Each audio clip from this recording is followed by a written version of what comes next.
Divine Rise, Great Grand Rising. Blessed be to your day. Some of y'all need a good morning because it's time for you to kill some shit off. I titled this thought, Scapegoats and Rapper Quotes. Scapegoats and Rapper Quotes. Some of us are, scapegoats and rapper quotes. Some of us are looking for aspects in others that coulda, or woulda kept our parents together. Some of us are still battling this aspect of trying to create this aspect of life that is basically to remain a scapegoat. That scapegoat complex, this rapper quote complex, allowing ourselves to hide in the shadows of others' light. A lot of times, I remember for myself, I really had to look deep into me I see, and become intimate with what understanding the difference between honoring my vision and merely feeding the distraction. Honoring my vision versus feeding your distraction. Your vision is outside of every spectrum. Your vision, your purpose, your authentic self, the truest aspect of you, your works, everything that you're going to do, that LLC mentality, this ownership mentality, honoring your vision in that space, honoring your vision. What is your vision? What is your purpose? What is your focal point? Last night in the God Hour show, we talked about, broke to the aspects of breaking away from expectations. And one of the things that I went in detail about was the scapegoats of understanding my mother and not understanding these underlying wounds. They're not just in the direct effect of me. It's not the things that directly affected me as much now as the things that were underlining. Now that I'm in a healed position, when I'm looking at these aspects in myself, now I can look at, now that I've dealt with the direct aspects, the direct results, or the direct happenings, now I can deal with the indirect happenings. And one of the indirect happenings that I made an example of last night was my mother writing three books. She wrote a children's book, she wrote a teenage book, she wrote a book for teenagers, and she wrote a book for adults.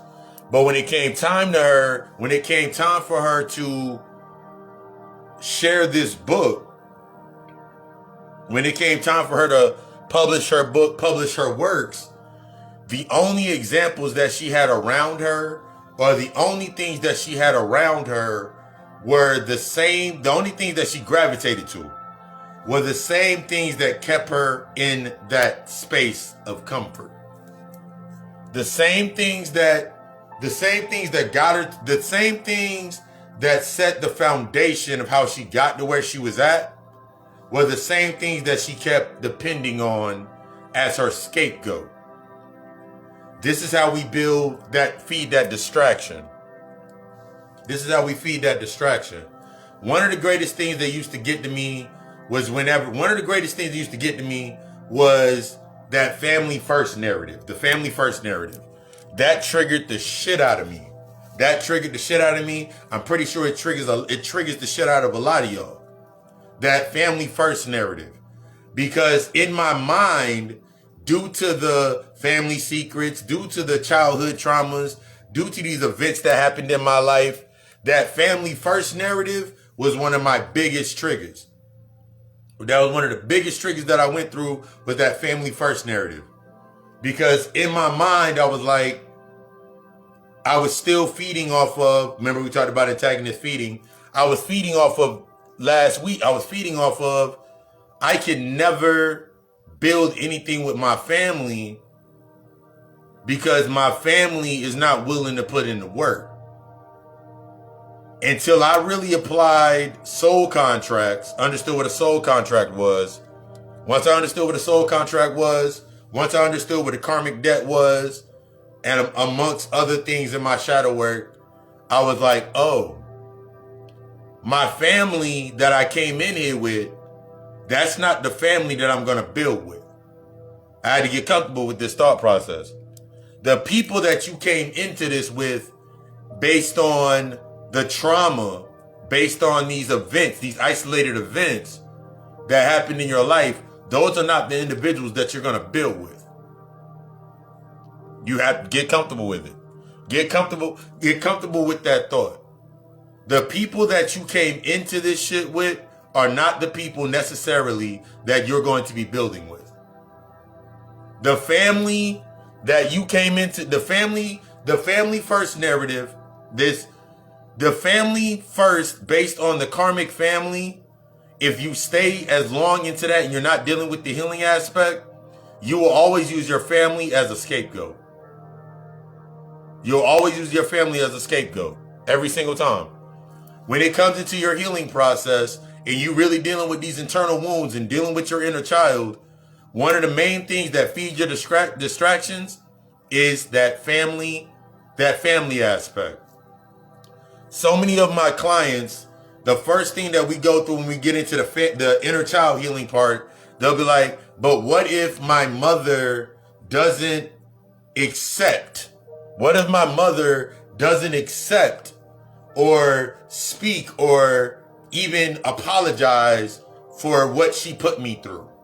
What if my father doesn't apologize for what he put me through?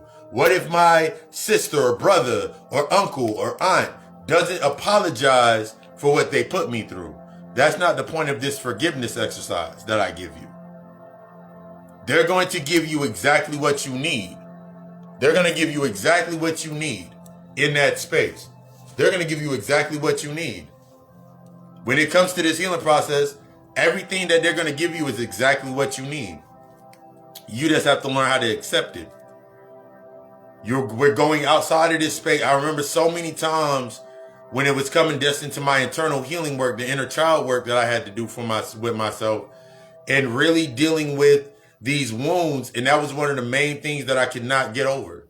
That was one of the hardest things that I used as a scapegoat. I used all types of rapper quotes. That's why I put rapper quotes in here. I used every fucking rapper quote that I could think of. Every quote that I heard from somebody that was broken. Those are the things that fed my distraction. I could always go to a Biggie line. I always can go to a Jay-Z line. I always can go to somebody rapper catalog when they were talking about their family and that in the regards and how they can be like, yeah, that's exactly how I feel about my moms. That's exactly how I feel about my pops. That's exactly how I feel about these people. They're not accepting, so why do I gotta accept it? That's your scapegoat. That's your scapegoat. You're happily feed the distraction versus your vision. My vision, once I understood in honoring my thoughts, in honoring my vision, in understanding what it would look like, I had to remove expectations. I had to remove expectations. For a lot of us that come into this space with our healing, that inner child work, it's going to take you removing these expectations of your mother ever being the mother that you want her to be, that you desire and hope for her to be. It's going to take for you to let go of the expectations of what you want or you desire your father to be. It's going to take you removing the expectations of what you expect your sisters, your brothers, your cousins, your aunts, your family to be. They are exactly what they are based on the level of work that you need to put in. A lot of our wounds come from this aspect. So something as simple as you sitting there saying that you're still using these aspects every day into your life. A lot of us come into that space with ourselves where we're still looking for the aspects and these points of reference in others that could have kept your mother and your father together. So you feel that this is how we look at temptation, Oedipus complex, and you get stuck into these certain complexes in that mental capacity with yourself. Some of the times you're just acting that out. The reason that you're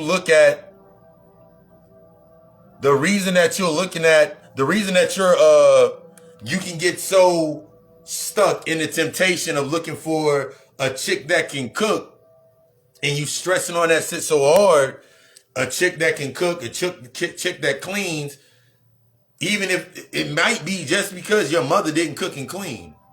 So you feel that you're still acting through this wound, and we always getting into these wounds. You got that wound still present of your mother didn't cook and clean, or your mother didn't do something to keep your father around. So you feel, in order for me to have a happy distraction, you're now staying distracted. That's one of the expectations that you put into the pot. That's one of the expectations that you put into the space. Or go into a deeper point. You want somebody to take care of you the way your mom took care of your dad, or your dad took care of your mom, or however it worked in that dynamic. But you didn't understand that that could have been a point of control, a reference point of control. So you carrying on that same thought process without understanding the dynamic of it. Now you're stuck in that space.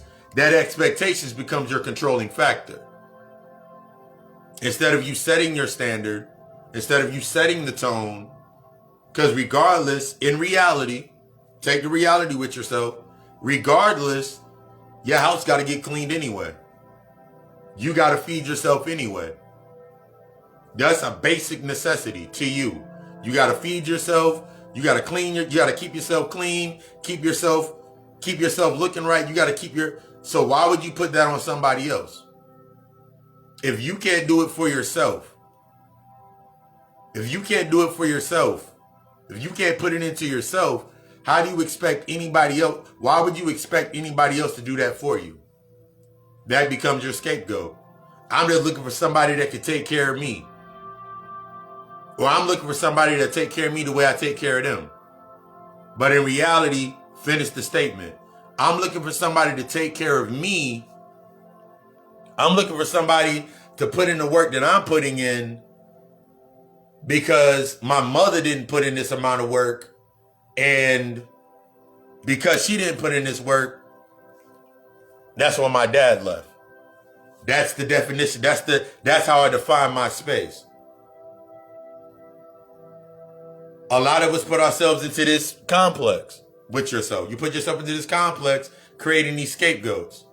I want someone to take care of me like my dad did. But you didn't know your dad's hidden. You didn't know it was based on hidden aspects. This is you getting deep into your internal, those wounds. Your dad did what he did based on a rejection. So now you're doing what you're doing based on avoidance, and you're just carrying on the family secret. You're just carrying on the family line. You're just carrying on the scapegoat. It's time for you to really look at yourself.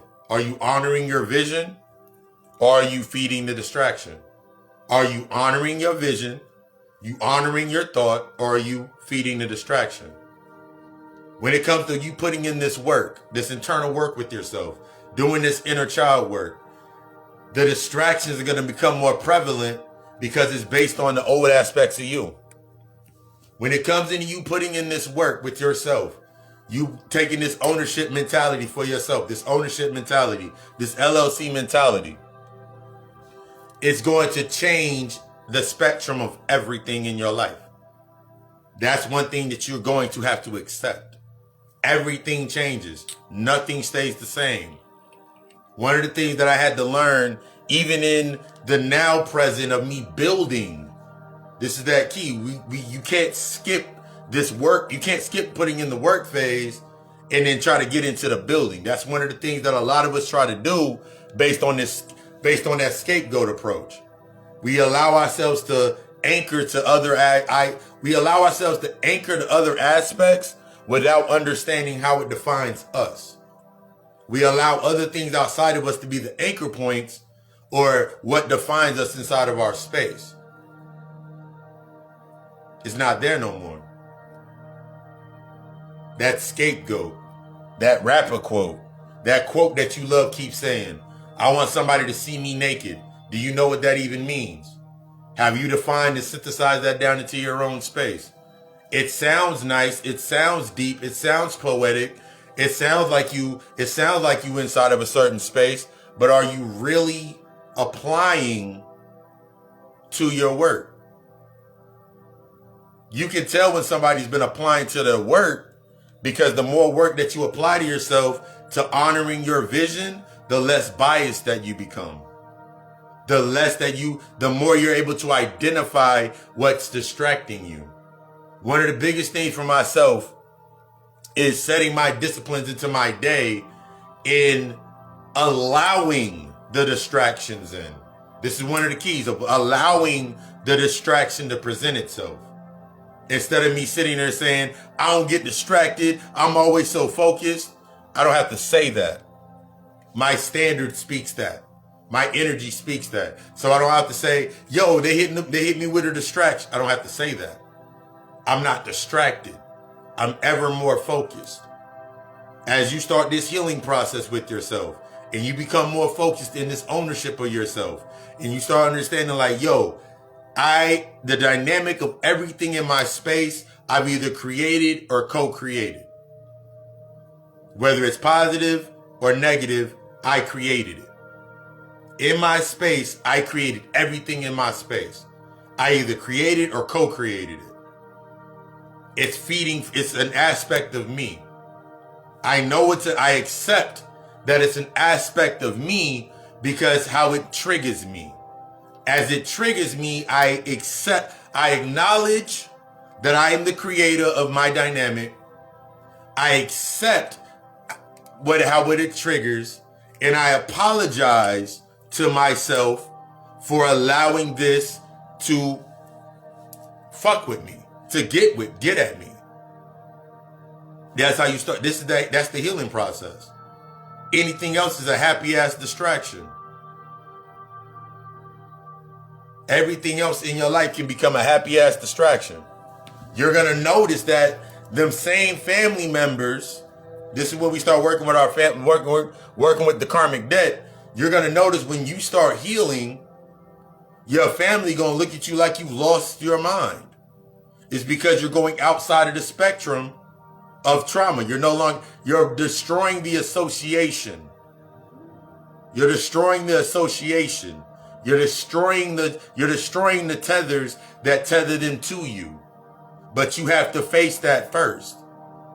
One of the biggest things for myself was I got to a certain point, and a lot of us get to this point where we're like, yeah, I'm spiritual and I'm a spiritualist and I'm all this and I'm all light and I'm all this, I'm all light and I'm all love and I'm all of this shit right here.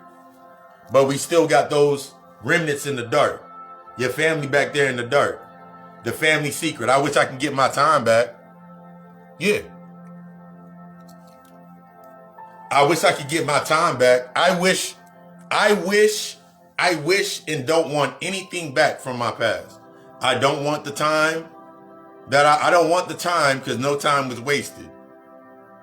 I don't want the time. I don't want the time back. I don't want my energy back from that point. Not because I have to acknowledge that, yo, I still need that from something. You have to be, exactly, you have to change you're changing your level of accountability. It's your responsibility to change your level of accountability. Your accountability. You can't keep doing this victim role complex. I can't sit here Monday through Thursday, for example, Monday through Thursday and on Friday do a lecture from a victim complex. I can take a victim complex. I can take a fear complex. Let's change that because we're removing limitations. I can very well act from a fear complex, act from a victim complex, act from all of these complexes that solidify my identity. But when it comes to me going into this space, when people actually need that work done, people coming to me like, yo, I need a consultation. I really want to work on myself. I'll be stuck just like anybody else using that fear complex. I'll be using the same fear complex as them. And then I'm like, yeah, but you got to understand that, no.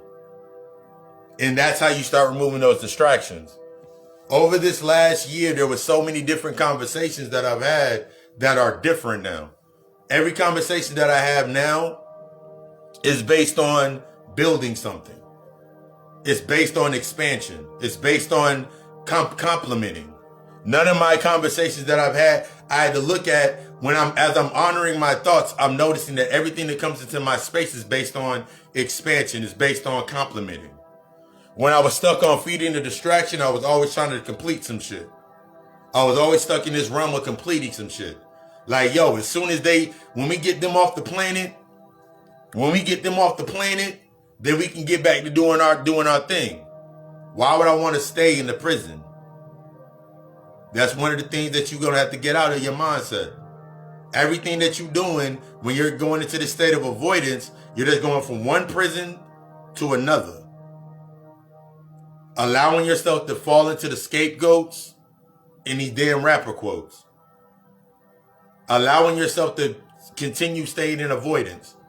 You building your whole life based off of a wound. What wounds are you using to orchestrate your life? The dynamic of your life. You looking back and forth like, but if my mom did this and if my mom did this, my pops would have stayed.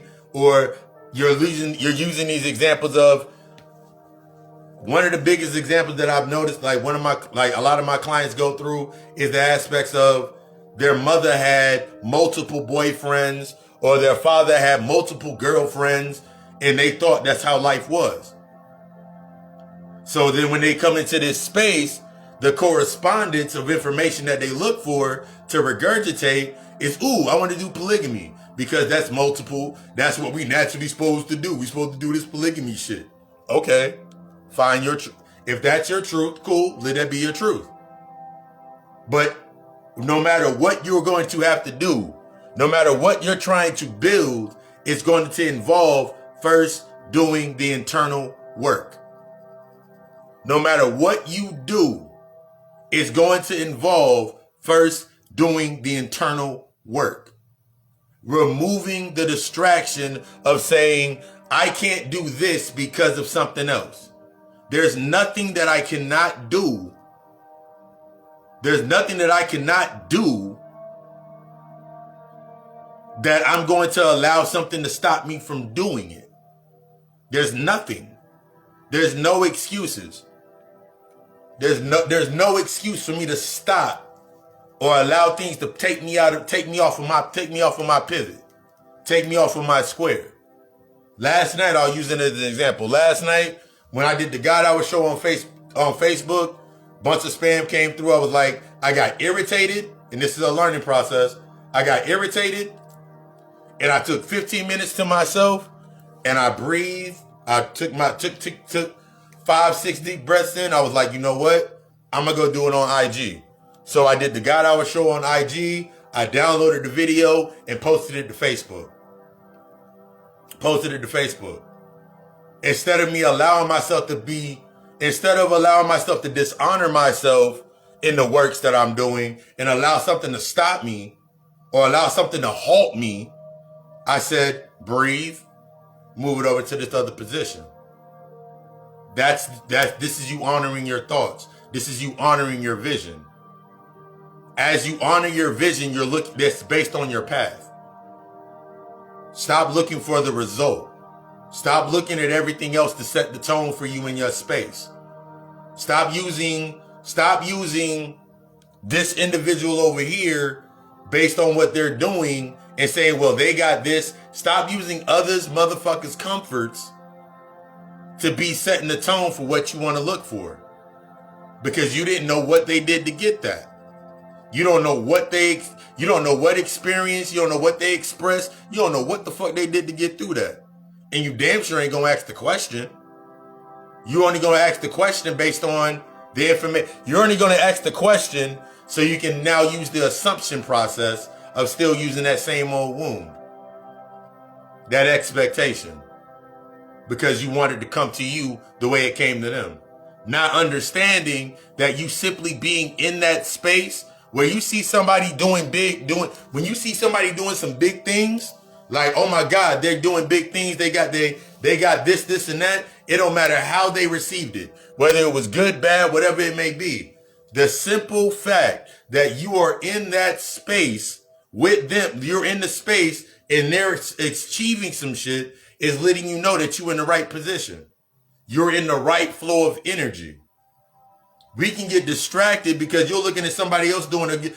That's like me going to the gym, for example. That's like me. I've been going to the gym ever since August.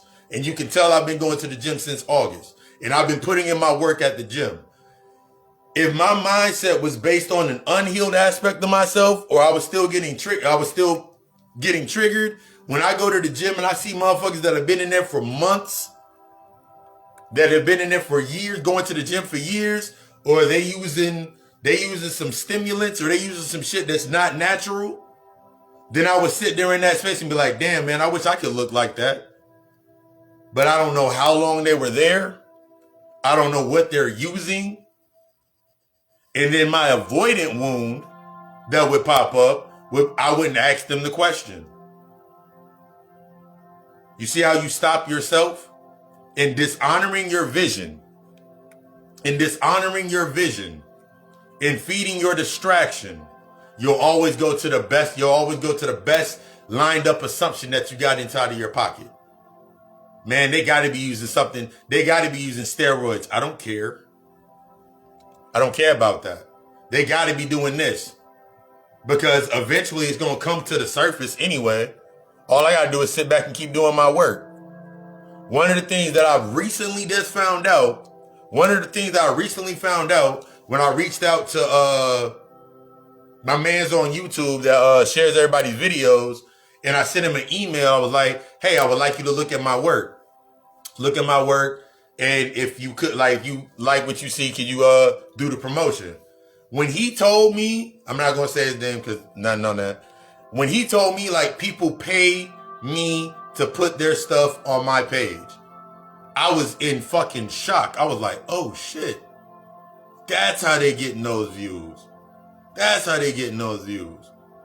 Because after a while I'm because I'm researching and studying everything, and I'm like, they're really not speaking on anything based on accountability. They're not really this is my earlier aspect before I started building my platform. And I wanted to be represent myself. I was like, they're really not talking about healing. They're really not talking about getting depth into your work. They're really not talking about the aspect of the dark night of the soul. They're only talking about this regurgitation process. So would I rather carry on the scapegoat and get a bunch of, or would I rather stay true to my authenticity of myself? That's going to be your work. That's your work. That's your path. If you feel like you got to put something on it, if you feel that you got to sit there and take it away and build on something else, and you got to take an extra couple days to build your shit, that's how you're going to set your price. That's how you set your price. You set your price based on your work. Yeah. I let my brother say it.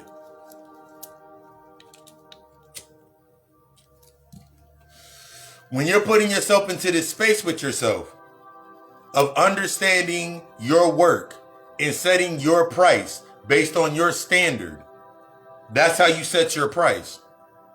Your price is based on your work.